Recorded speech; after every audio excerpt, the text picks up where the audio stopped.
I love cooking and I love teaching people how to cook. I've been doing both for 30 years. To cook well, it helps if you love and value food, as that is where it all starts. My approach to cooking is simple and not new. Use the best ingredients you can, get organised and follow the recipe. That way, you'll be sure to get wonderful results. Moroccan Hirrira soup sounds very exotic, but in fact it's made with easily available ingredients: lamb, chickpeas, lentils, tomatoes, onions, ginger, turmeric, coriander. In Morocco, the soup is traditionally served to break the fast during the holy month of Ramadan, and it can honestly be described as a meal in a bowl. But it's also surprisingly light and can be served in smaller portions as a starter, which is what I'm doing today. There are thousands of different recipes, with each household adding its own unique twist. This is my version and I really love it. So, I've got everything measured out in front of me, and I've got my chickpeas here. So I like to use dried chickpeas. So I soak them overnight in cold water, and they swell up to double, sometimes treble in size, and then you discard that water. You could use tinned chickpeas here as well, which are already cooked, but I prefer to start with the dried ones. Lentils and lamb, onions and spices. So pretty much everything goes into the saucepan at the same time. So chickpeas going in first. And then the lentils. I'm using little Puy lentils, which come from a place called Puy, P-U-Y in France. You could use, these are little sort of speckled lentils. You could use green lentils. You could probably use orange lentils here, but I like the colour and the flavour of these. So they go in. Now, next is my lamb. So I've got a little dice of shoulder of lamb. It could be leg for that matter as well. So we've diced it up really nice and small, like that. And we've removed all of the fat. So just very, very simple and straightforward. And then the onions. So nice, fairly finely diced onions. This is all going to cook very slowly at a very, very gentle simmer. And the idea is we have a lovely sort of hodgepodge, a mishmash, a tangle of all sorts of different ingredients at the end. I've got beautiful saffron-coloured turmeric, which brings its own sort of slightly smoky flavour. I've got some ground cinnamon, some ground ginger for a little bit of sort of piquancy. Then we have true saffron here. Saffron is grown all over the world, but a lot of saffron, and very good saffron, is produced in Morocco. And finally, paprika with its slightly mysterious flavour. So the whole blend together add for a lovely combination. Now the spices are in, an essential pinch of salt and pepper. And then the liquid in this soup, interestingly, is water. And I once made this using chicken stock, thinking it would be much more interesting, more flavoursome, but I actually didn't find there was any improvement, and I prefer it when it's made with water. Now, when you put the water in, it looks like this watery broth with various just sort of random little bits and pieces in it, but don't worry, when it starts to cook, it all starts to look really, really lovely. So all we do now is put the heat under that. Meanwhile, I can be cooking the rice, and I've got a little bit of long grain basmati like that, absolutely lovely. I'm just going to cook it in a little bit of simmering water.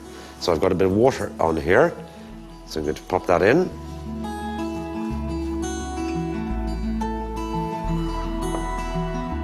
So give the rice a gentle little stir, just to loosen the grains from one another. And I'm going to cook the rice until it's just al dente.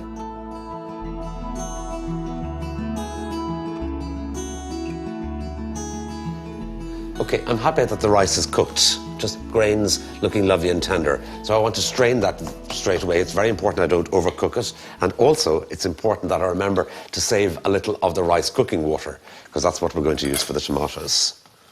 Put that in there. And we're going to save that rice for later on. This goes into the soup towards the end of cooking. If you put the rice in now, it would end up being very, very overcooked. Take a little of the rice cooking water. It seems strange, but this is the way it's done. Just a little.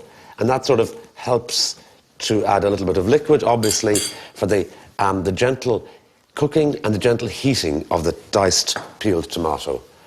A pinch of sugar, definitely, and salt. A pinch of sugar, not to make it overly sweet, but just to lift the flavour of the tomatoes. Just going to warm those up gently. I don't want to reduce those to a pulp either, so it's nice if they hold the little shape that I've cut them in after I peeled them and de-seeded them. Now, the soup has come to a simmer and suddenly the room is full of the smell and the aromas of North Africa. So what I want to do is to just skim off a little of the froth of the top of the soup. Now, if you don't want to do it, you don't have to, but it makes the finished soup at the end just slightly more refined in appearance. So we have most of the work done here now, because this is just going to simmer away until the chickpeas are tender, the lamb is tender, and the lentils are tender. I think that's pretty good. You know, you're not going to get every last little bit of froth off, and that's not the end of the world at all. Brilliant. Now, my tomatoes I'm going to turn off now, because they've just been simmering away there for a couple of minutes. So all I've been doing is warming them slightly, really to bring out the flavour and to tenderize them ever so slightly. So I can turn the heat off under those and leave those sitting. Now, a little bit of butter going in at this stage. We put half the butter in curiously now, and that obviously brings a lovely enrichment. And then the rest of the butter goes in with the rice and the tomatoes later on. The Hirrira has been simmering away nice and gently, and let's have a look and see how it's doing. It's looking terrific at this stage. The saffron has stained the colour of the lamb, and the chickpeas give that lovely sort of gentle hue, which is really nice. To finish, just put in the rest of my ingredients. So the tomatoes that we cooked in a little bit of the rice water, they go in. The refreshing parsley and coriander, and then the cooked rice. We'll pop that in and tap. And then a nice gentle stir. And you can see now the way suddenly it's been absolutely transformed into what almost looks like a stew, really. Okay, ready to serve. All those fantastic things in the bowl.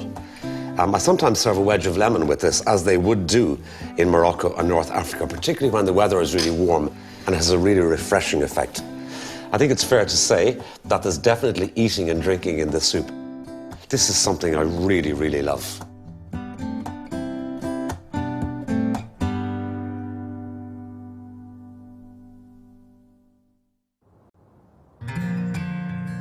A simple piece of fish, beautifully cooked, is one of my favourite things. And there's so many ways to cook fish, each one adding to the versatility of an ingredient which, as a nation, we eat far too little of. Other nations appreciate perhaps what we don't, our cool, unpolluted waters which deliver an abundance of utterly delicious food, including the less than glamorous haddock. Haddock is wonderful and tastes far better than more fashionable sounding species which are sometimes farmed, frozen and shipped here from far away. When you marry the haddock with assertive accompaniments like I'm going to do today, cook it really quickly in a hot oven, you have a spectacular dish. Now, there are lots of things which are wonderful to add to a mashed potato. Obvious things like scallions or leeks. What may seem a bit unusual is what I'm going to use today, which is a courgette. I'm going to pair it with some garlic, a little chilli, and some ground fennel seeds. And this is a lovely southern Italian combination of flavours. The herb of choice is marjoram. This is the herb that's perfectly suited to go with the three of these. Okay, so I can prepare my courgette. Slice a little off the bottom and off the top. And because this is a big courgette, I'm just going to cut it in half lengthways and lengthways again, like that. And I'm going to take some of the excess seed out of the middle, okay? Because that's just quite watery. And those seeds there really just break down into a watery liquid. I like to cut them fairly finely for this particular recipe. Get your pan nice and hot and add a couple of tablespoons of extra virgin olive oil. Okay, that's my olive oil. I want to make sure the olive oil is hot enough before I put my seasonings in. So my thinly sliced garlic, which is very, very thinly sliced, I'm just going to drop in one little bit, and I want to hear it sizzling. And you can see it sizzling there, so I know that I can straight away add in the rest of the garlic. Like that. And straight away, not all of this chili, a pinch of the chili, and my fennel seeds. And there are certain combinations of flavour when you introduce them to heat in a frying pan that have just the most incredible aroma. This is one of them. Okay, now I don't want to over toast anything, so just get a little bit of colour on the garlic. So straight away, don't burn the garlic, add in your courgettes. So you need to be ready to go with this. Apart from what I'm doing today, adding them to the potatoes to make a fantastic mashed potato, courgettes or zucchini cooked in this way to serve as a vegetable are absolutely fantastic. Now, turn those around. Very importantly, pinch of salt, twist of pepper, and keep turning them like that. So I want these to cook until they get a little bit of colour, and then I'm going to turn off the heat, and unusually I'm going to put a lid on the pan because I want them to get a bit of colour, but I also want them to soften slightly. Now, let's not forget to put in our chopped marjoram. So I'm putting in some of the marjoram in there with the courgettes. The rest of the marjoram will go in when I'm adding them to the mashed potatoes a little bit later on. Lovely, that's perfect. Going to turn the heat off under those. And again, as I said, unusually, put a lid on. And they'll stay nice and warm while I'm preparing my potatoes. I've got some potatoes which have been boiled in their skins. Boiling them in their skins helps to keep in the flavour. It is crucial that the potatoes are peeled immediately after they have been cooked. Once peeled, I pass them through my vegetable mouli, or ricer as it's sometimes called. This makes sure there will be absolutely no lumps in the mash.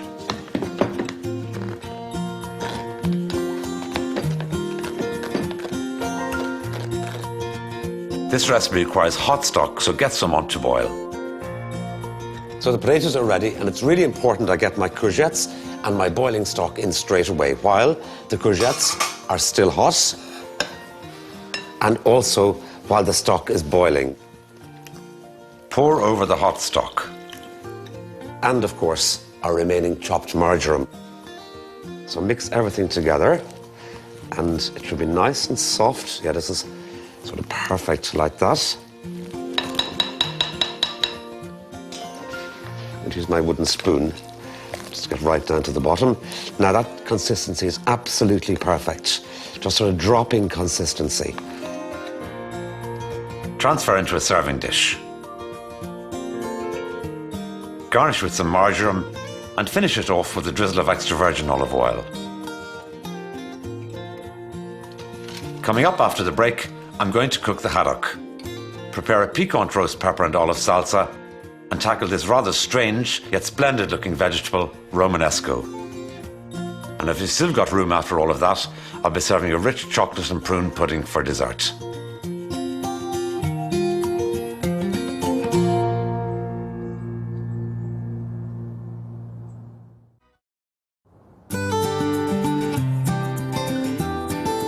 So I'm going to prepare my fish and my salsa and my green vegetable.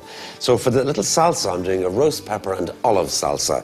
So I've chopped my olives, but before you chop your olives, you're going to have to remove the stones. I prefer to buy olives with the stones in, because there's no doubt about it, they're more flavoursome that way. So the simplest way, in my opinion, to remove the stone from an olive is to just press it like that, and then the olive just pops out really easily. It's absolutely simple as pie. And then just go over them like that and give them a chop. Okay, that's the olives.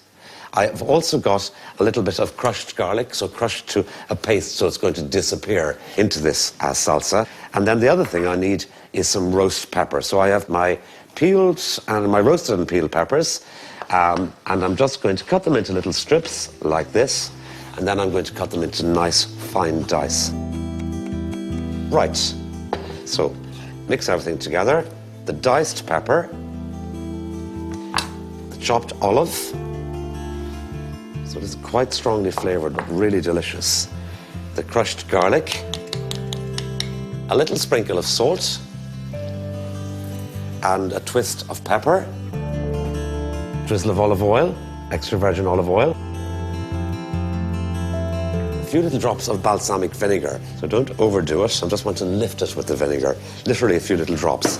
And then the herb here I'm going to use is basil. I don't want to chop it too finely because I want to come across a nice hit of basil every now and then. So slightly, you could say, fairly that that's coarsely chopped. Mix it all together, making sure to break up the garlic so nobody comes across the garlic in one piece, because that would be a terrible shock and it certainly would not taste nice. Absolutely fantastic. Lovely.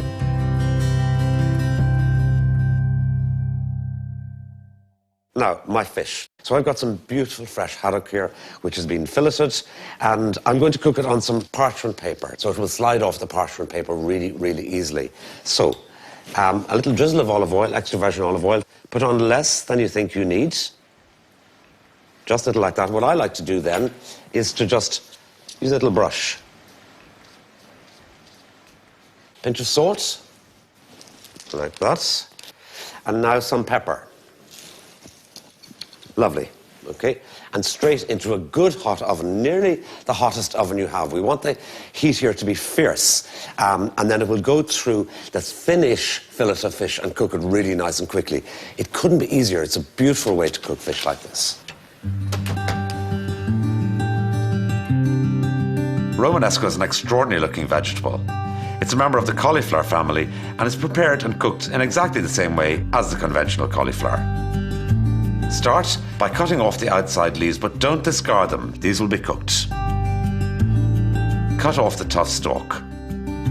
Then cut a cone-shaped piece out of the base of the vegetable. Break or cut the remaining Romanesco into smaller pieces. Chop the leaves nice and finely and place them into your saucepan of boiling salted water. Add in the remaining vegetable on top of the leaves. Bring the water back to the boil and cook for 5 or 6 minutes or until just tender. Let's have a little look at our fish to see how it's doing. Oh yeah. Ooh. You can see how hot the oven is. My little tray did a little jump and a buckle there. Now, this is cooked. Pretty much sure this is cooked. Okay, how do we know it's cooked? Just go into the thickest part of the fish there, and you can see it no longer looks translucent. It just looks absolutely deliciously juicy. Serve the fish as soon as it comes out of the oven. The Romanesco, cooked al dente, adds great flavour but also visual interest. I always think it looks like something that comes out of the sea, so our fish should feel right at home. And finally, a roast pepper and olive salsa adds a sophisticated flourish to an otherwise simple dish. Okay, suddenly, with the red pepper and the olive and the sort of bright green and the various different shades of green, it's all looking a little bit Christmassy. But I'd be happy to eat this at any time of the year.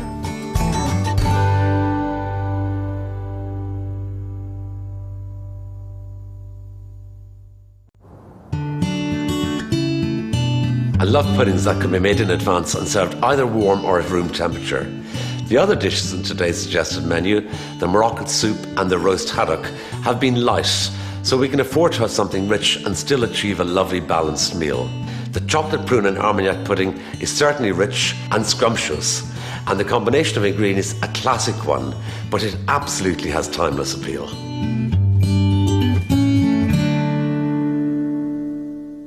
The chocolate and butter for my chocolate prune and Armagnac pudding is just melting nicely there, so I'm going to take it off the heat for a moment, and you get what already looks like a beautiful, shiny, glossy sauce. Okay, we'll leave that there just for a moment. I can either cook it as one large pudding, like that, or I could cook it all in little individual puddings like that, which can be served from the mould, or these could be teacups for that matter, or I can turn them out if you want to make a lovely individual sort of kind of special presentation. What I've done with the individual ones, I've just brushed them lightly with a little butter, so the pudding will turn out nice and easily. And to be sure, which is sometimes quite useful in the kitchen, I've put in a little disc of parchment paper into the bottom, so there should be no difficulty turning these out later on. So that's perfect. Meanwhile, over here I've got my prunes. Now, I've soaked these prunes overnight in Armagnac, or you could use cognac for that matter if you want to. So with my prunes, what I like to do is to just tear them into slightly smaller pieces. Prunes are one of those things, you either love them or loathe them. There's usually not too many people who sort of sit mid-ground on the whole prune thing. Place a handful of prunes in the individual servings and then scatter the rest over the bottom of the larger tray. Separate your eggs, and the good thing about this recipe is that we get to use both parts of the egg. Add a generous pinch of cream of tartar to the egg whites and whisk vigorously until stiff peaks are formed. Beautiful. My chocolate should be ready to go, so just give it a little stir, like that, and the chocolate should be completely mixed through with the butter, so that's perfect. I can quite simply start to add in my other ingredients one after the other. So my slightly warm water, my sugar, the vanilla extract, which is the purest stuff, put that in, and give those a whisk. That's looking lovely. And the egg yolks, so the egg yolks are going to enrich. And when you add the egg yolks in, you'll see them starting to thicken up the mixture. It becomes like a sort of a thicker chocolate sauce. It also gets shinier as the richness of the eggs gets mixed through. Sieve in your flour. Now fold it into the mixture carefully and thoroughly. This binds everything together. And then our final addition to lighten our egg whites. I've added in a quarter of the egg whites, thereabouts, and that just softens up the mixture before I add the remaining 3/4. So it's preparing the chocolate for the greater volume of egg white. Add the rest of your egg whites and gently fold them through, turning the bowl as you go. Keep folding until all of the egg white has been incorporated and you have a silky, smooth chocolate mixture. Spoon the mixture into your serving dishes, being careful not to overfill, as the egg in the mixture will cause it to expand. That's now ready to go into my preheated oven. So I have my water. I brought my kettle up to the boil, and I'm going to fill the water to halfway up along our containers. That protects the containers from the direct heat of the oven. In like that, start them off cooking them for 10 minutes, then we'll turn down the temperature and cook them for the rest of the time.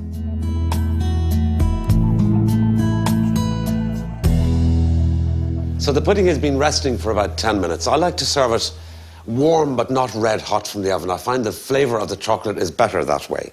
So just pop it out, like that. Don't forget about the little disc of parchment paper, because that would come as a terrible shock. It needs the little dusting of icing sugar just before you're going to serve it. And then you serve your cream and your chocolate sauce separately. If you're doing individual ones, you can do the whole thing on the plate.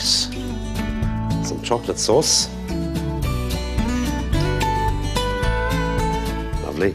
And finally, what really is the perfect accompaniment here is a little dollop of softly whipped cream. So, ice-cold cream, chocolate, prune-filled pudding with a little hit of Armagnac, mahogany-coloured chocolate sauce, chocolate heaven.